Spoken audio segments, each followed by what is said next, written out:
Hello friends, कैसे हैं आप? आई होप सब अच्छे होंगे। Welcome back on my YouTube channel Pooja Dagar ji की क्वेश्चन फॉर ऑल एग्जाम। आज करेंगे आधुनिक भारत का इतिहास। इससे पहले हमने मध्यकालीन भारत का इतिहास पूरा कवर किया है, जो कि पार्टों में किया है। 1 to 6 पार्ट में हमने कवर किया है मध्यकालीन भारत का इतिहास। अगर आपको वो वीडियोज़ भी देखनी है तो आपको डिस्क्रिप्शन बॉक्स में प्ले लिस्ट का जो लिंक मिल जाएगा, तो आप देख लीजिएगा। तो जल्दी से हम स्टार्ट करते हैं क्वेश्चन नंबर 1 से। प्लीज़ वीडियो में एंड तक जुड़े रहें। अगर क्वेश्चन अच्छे लगे तो प्लीज़ लाइक करें। क्वेश्चन नंबर 1, बड़ा इमाम बाड़ा कहाँ स्थित है? तो बड़ा इमाम बाड़ा है हमारा लखनऊ में स्थित है। कहाँ पर? बड़ा इमाम बाड़ा हमारा लखनऊ में स्थित है। क्वेश्चन नंबर 2, सिख सेना कहलाती है। तो सिख सेना को हम खालसा कहते हैं। क्या कहते हैं? खालसा कहते हैं सिख सेना को। क्वेश्चन नंबर 3, बहादुर शाह था। तो बहादुर शाह कौन थे? अंतिम मुगल शासक थे। बहादुर शाह थे अंतिम मुगल शासक थे। बहादुर शाह अंतिम लोधी शासक नहीं थे। शेरशाह सूरी का उत्तराधिकारी नहीं था, अंतिम मुगल शासक थे बहादुर शाह। क्वेश्चन नंबर 4, मराठा राज्य का दूसरा प्रवर्तक किसे कहा जाता है? तो जो मराठा राज्य का है दूसरा प्रवर्तक किसको कहा जाता है? राजा राम को, बालाजी विश्वनाथ को, बाजीराव वन को, या फिर बाजीराव को? तो क्या रहेगा इसका आंसर? क्वेश्चन नंबर 4 का आंसर हमारा रहेगा बालाजी विश्वनाथ को हम मराठा राज्य का दूसरा प्रवर्तक कहते हैं। बालाजी विश्वनाथ को हम मराठा राज्य का दूसरा प्रवर्तक कहते हैं। ठीक है फ्रेंड्स, जो है बालाजी विश्वनाथ हैं, इसके जो पहले छत्रपति शिवाजी महाराज रहे थे। पहले कौन थे? अब ये हैं दूसरे प्रवर्तक, और पहले प्रवर्तक कौन रहे हैं? पहले छत्रपति शिवाजी महाराज।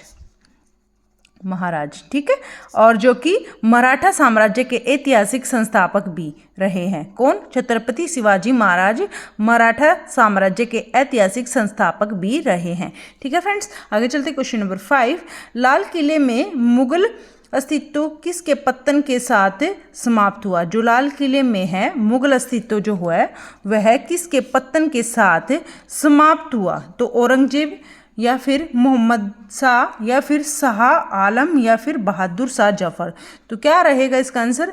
बहादुर शाह जफर। ठीक है, लाल किले में मुगल अस्तित्व बहादुर शाह जफर के पतन के साथ समाप्त हुआ। ठीक है फ्रेंड्स, ये हो गए हमारे 5 क्वेश्चन। अगर क्वेश्चन अच्छे लग रहे हैं तो प्लीज़ वीडियो को लाइक कर दीजिए और शेयर भी कर दीजिए।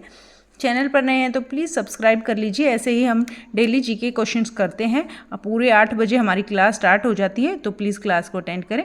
निम्नलिखित में से कौन सी संधि ने पेशवा बाजीराव द्वितीय के स्वतंत्र अस्तित्व को समाप्त कर दिया? तो इनमें से कौन सी संधि ने है पेशवा बाजीराव द्वितीय के स्वतंत्र अस्तित्व को क्या कर दिया? समाप्त कर दिया। तो इनमें से कौन सी संधि रही है? पुरंदर की संधि, या फिर वाड़गांव की संधि, या फिर बेसिन की संधि, या फिर सालबाई की संधि? तो इनमें से कौन सी संधि ने जो है पेशवा बाजीराव को बिल्कुल समाप्त कर दिया? तो क्या रहेगा? 6 का आंसर रहेगा बेसिन की संधि ने जो है पेशवा बाजीराव द्वितीय को अस्तित्व को ही समाप्त कर दिया, बेसिन की संधि। ठीक है फ्रेंड्स, तो आपको कुछ ये संधि हैं, इनके बारे में भी आपको पता होना चाहिए कौन सी संधि क्या रिप्रेजेंट करती है। तो सबसे पहले हम बेसिन की संधि के बारे में ही बात कर लेते हैं। जो बेसिन की संधि है यह पेशवा बाजीराव द्वितीय और अंग्रेजों के मध्य हुई थी। किसके? जो बाजीराव द्वितीय थे उनके और अंग्रेजों के मध्य में यह संधि हुई थी। और यह संधि हुई थी कब? 31 दिसंबर। कब? 31 दिसंबर 1802 में। कब हुई थी? 1802 में हुई थी।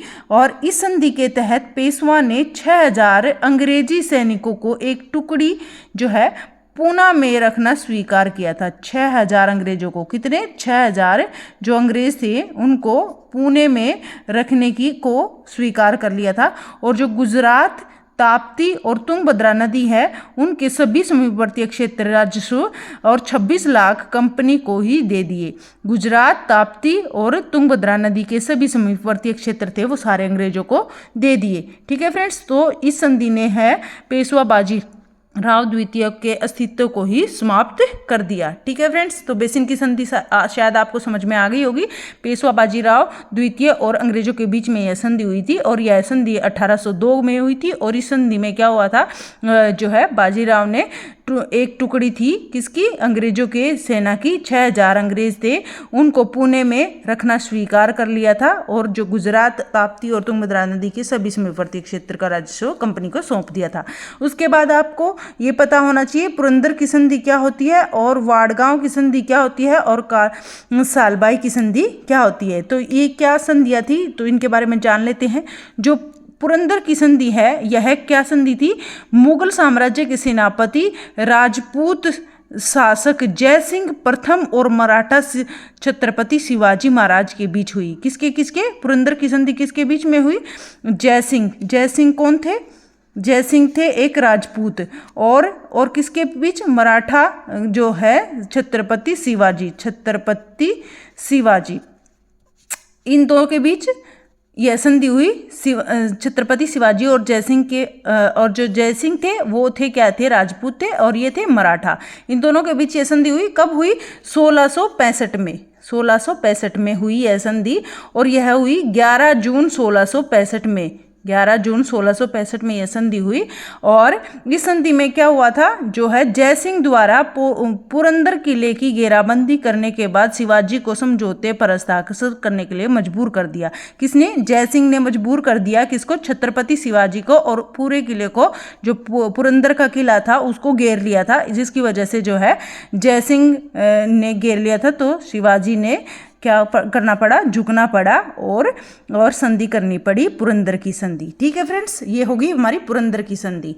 इसमें शिवाजी की हार हो गई, जयसिंह जीत गए। उसके बाद वाडगांव की संधि। वाडगांव की संधि क्या थी, जो वाडगांव की संधि हुई थी, यह 16 जनवरी को अंग्रेजों ने मराठों की शर्तों के अनुसार वाडगांव की एक संधि पर हस्ताक्षर किए थे। कब, किसने किए थे, अंग्रेजों ने मराठों की शर्तों के अनुसार वाडगांव की एक संधि पर हस्ताक्षर किए। और इस संधि के अनुसार अंग्रेजों ने ईस्ट इंडिया कंपनी द्वारा 1773 से पश्चिमी भारत में अधिग्रहित सभी क्षेत्रों को छोड़ दिया था। किसने छोड़ दिया था, अंग्रेजी ईस्ट कंपनी ने 1773 में सभी जो भी अधिकार में ले लिए थे अंग्रेजों ने, वो सारे छोड़ दिए थे। और जो है महादजी संधिया को क्षतिपूर्ति के रूप में जो है 41,000 रुपये का भुगतान करने का वादा किया अंग्रेजों ने। ठीक है, तो इसमें अंग्रेज क्या हो गए, डाउन हो गए। और जो है संधि में वाडगांव की जो संधि रही है उसमें मराठों की जो है वो क्या रहे, अपनी शर्तों को ऊपर रखने लगे और अंग्रेज हार गए यहाँ पे। तो ये संधि में वाडगांव में ये हुआ था। ठीक है फ्रेंड्स, आगे चलते हैं। उससे पहले सालबाई की संधि भी पता कर लेते हैं, क्या थी सालबाई की संधि। इसमें जो है प्रथम आंगल मराठा जो युद्ध होता है, यह युद्ध मराठों के बीच आंतरिक संघर्ष का परिणाम रहा है। कौन सा, प्रथम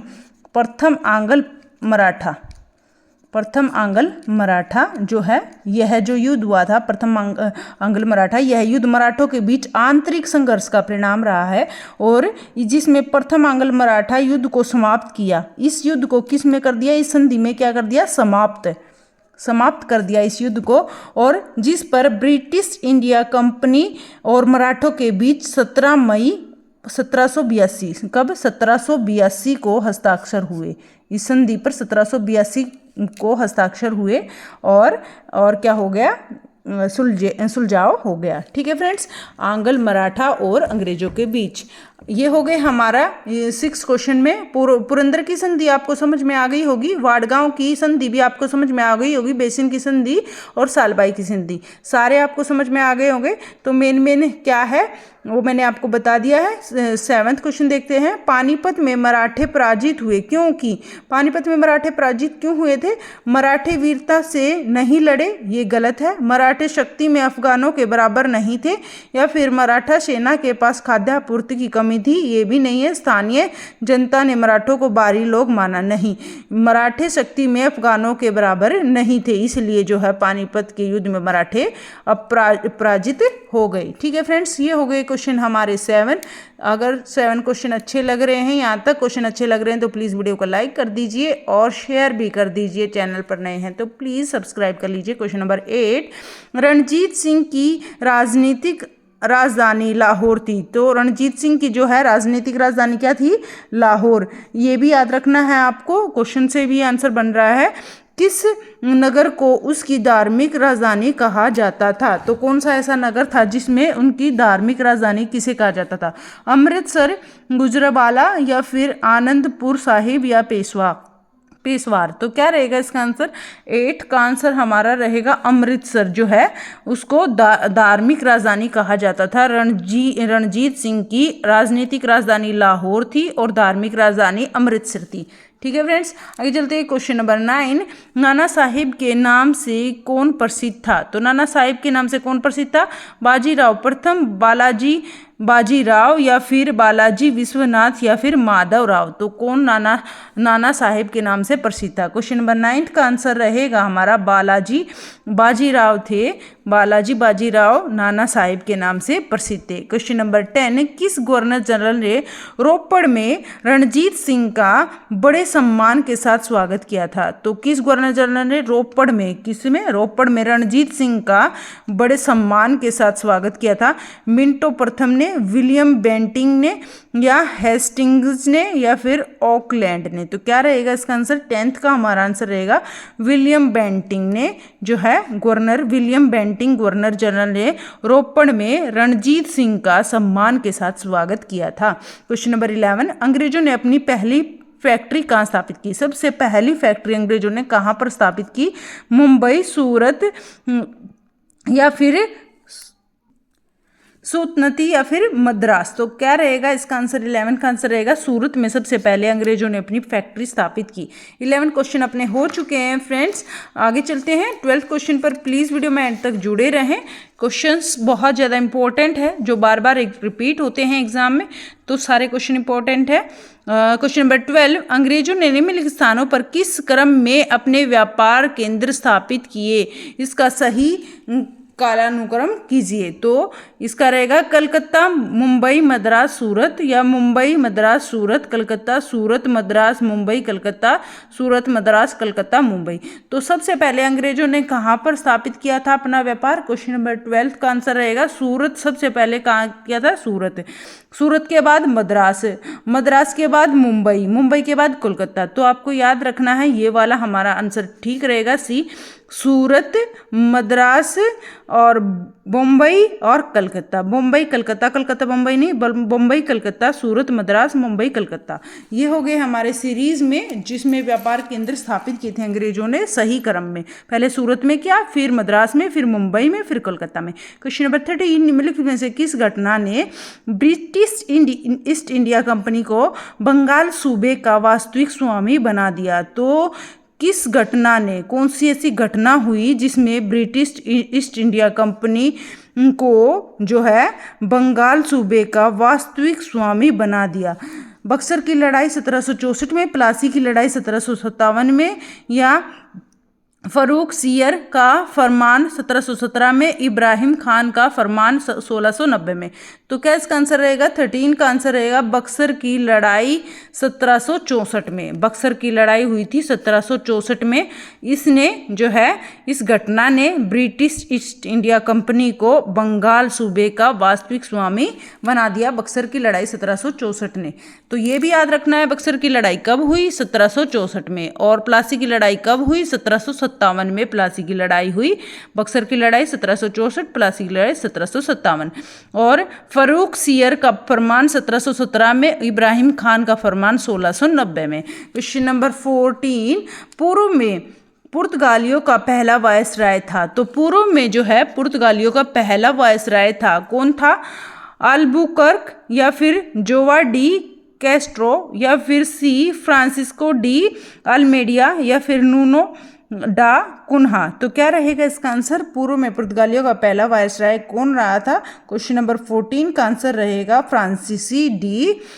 फ्रांसीसी डी अल्मेडिया। ये रहे थे पुर्तगालियों के पहले वायसराय पूर्व में, फ्रांसिस्को डी अल्मेडिया। ये रहेगा क्वेश्चन नंबर 15। निम्नलिखित में से कौन सी भारत में फ्रेंच बस्ती नहीं है? तो इनमें से कौन सी भारत में फ्रेंच बस्ती नहीं है?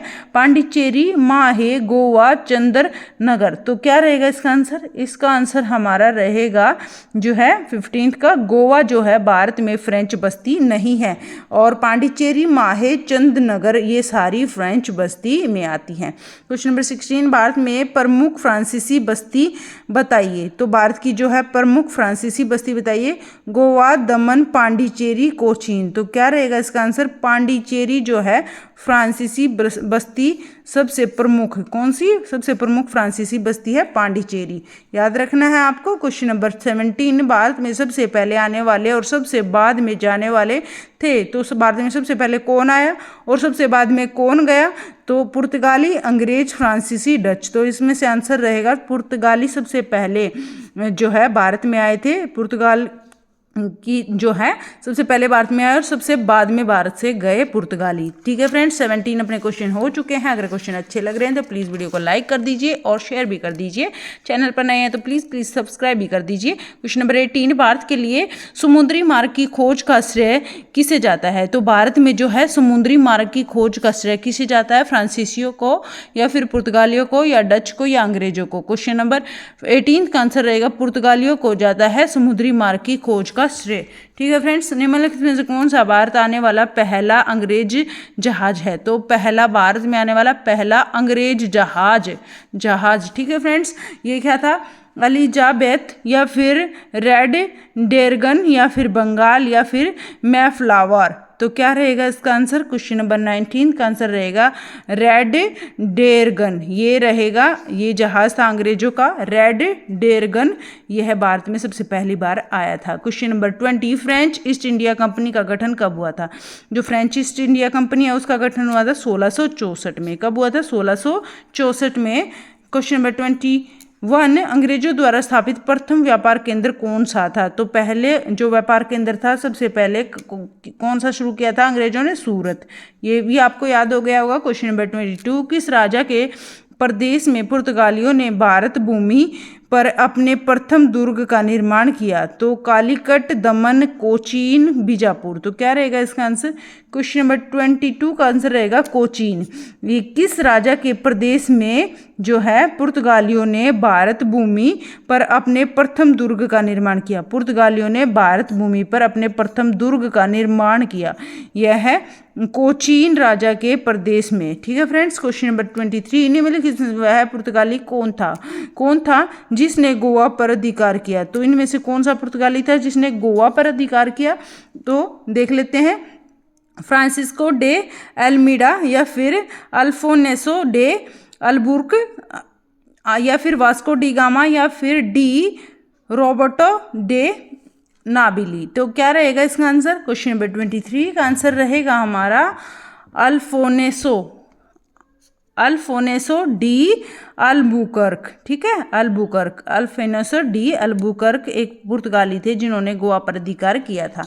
23 क्वेश्चन अपने हो चुके हैं। केवल 40 क्वेश्चन मैंने इसमें रखे हैं ताकि ज़्यादा प्रेशर दिमाग पे ना जाए।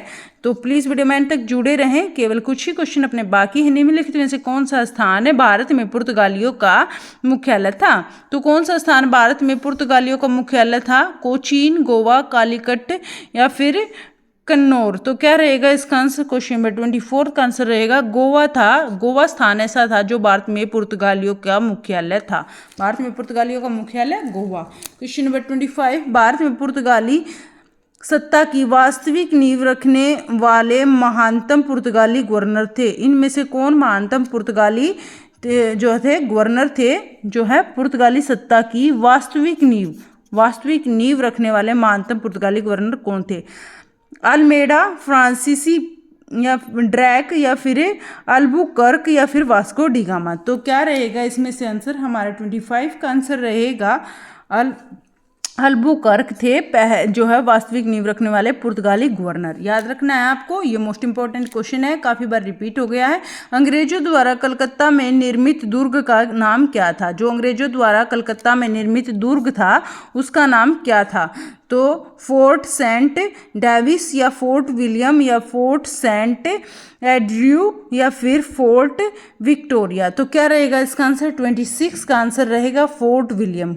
क्या रहेगा? फोर्ट विलियम जो है अंग्रेजों द्वारा कलकत्ता में निर्मित दुर्ग का नाम फोर्ट विलियम रहा है। ठीक है, आगे चलते हैं। Question number 27, cap of good hope के रास्ते भारत तक के समुद्री रास्ते की खोज किसने की? तो किसने की इनमें से? कैप ऑफ गुड होप के रास्ते भारत तक की समुद्री रास्ते की खोज किसने की? वास्को डी गामा या क्रिस्टोफर या फिर अमुंद सेन या फिर जॉन काबोट। तो क्या रहेगा आंसर? 27 का हमारा आंसर रहेगा वास्को डी गामा थे जो कैप ऑफ गुड होप के रास्ते भारत तक के समुद्री रास्ते की खोज इन्होंने की। याद रखना है cap of good hope. Question number 28, किसके साथ भारत में ब्रिटिश को फ्रांसीसी चुनौती का अंत हुआ? तो किसके साथ भारत में ब्रिटिश को फ्रांसीसी चुनौती का अंत हुआ? प्लासी के युद्ध में, बक्सर का युद्ध में या फिर वांडी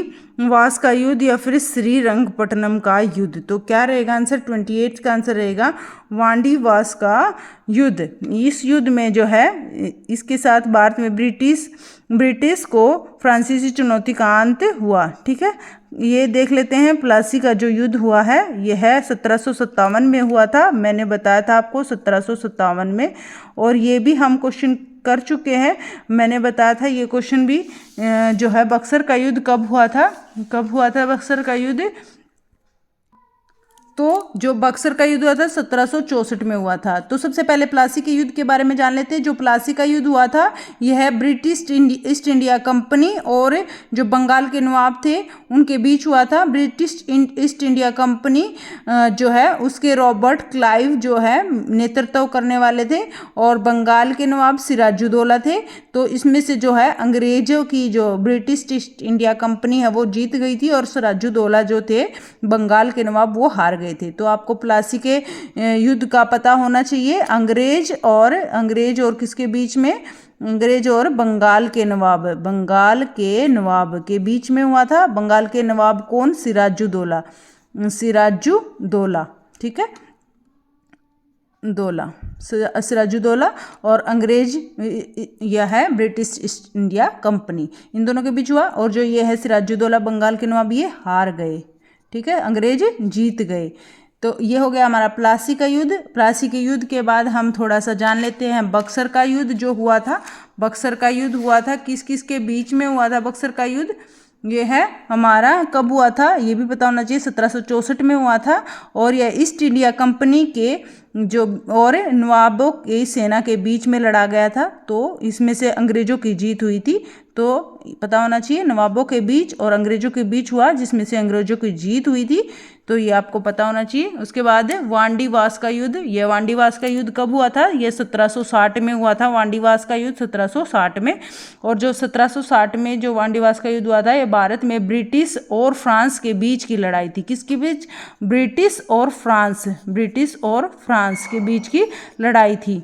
ठीक है, और यह लड़ाई क्यों थी? क्योंकि फ्रांसीसियों के लिए यह निर्णायक युद्ध था, क्योंकि उन्हें यह समझ में आ गया था कि ईस्ट इंडिया कंपनी के रहते हम सफलता प्राप्त नहीं कर सकते। तो चाहे वह पश्चिम, पूर्व या फिर दक्षिण भारत हो, तो कहीं पर भी हम सफलता प्राप्त नहीं हो सकती। तो ब्रिटिश और फ्रांस के बीच में यह युद्ध हुआ था। ठीक है फ्रेंड्स, आगे देखते हैं। श्रीरंगपट्टनम का युद्ध हुआ था। यह जो श्रीरंगपट्टनम का युद्ध हुआ था इसमें श्रीरंगपट्टनम की घेराबंदी ब्रिटिश ईस्ट इंडिया कंपनी और मैसूर साम्राज्य के बीच चौथा आंग्ल मैसूर युद्ध का अंतिम टकराव था। ठीक है, तो इसमें जो है चौथा आंग्ल मैसूर युद्ध का अंतिम टकराव श्रीरंगपट्टनम के युद्ध में हुआ था। तो ब्रिटिश ईस्ट इंडिया कंपनी और मैसूर साम्राज्य के बीच में यह लड़ाई हुई थी। ठीक है फ्रेंड्स, ये हो गए हमारे 28 क्वेश्चन। 29 क्वेश्चन देते हैं। अंग्रेज शासक चार्ल्स द्वितीय को किसकी राजकुमारी से विवाह करने के लिए मुंबई दहेज में दिया गया था? तो अंग्रेज शासक चार्ल्स द्वितीय को किसकी राजकुमारी से विवाह करने के लिए मुंबई दहेज में दिया गया? फ्रांस, हॉलैंड, पुर्तगाल, डेनमार्क। तो क्या रहेगा इसका आंसर? रहेगा पुर्तगाल।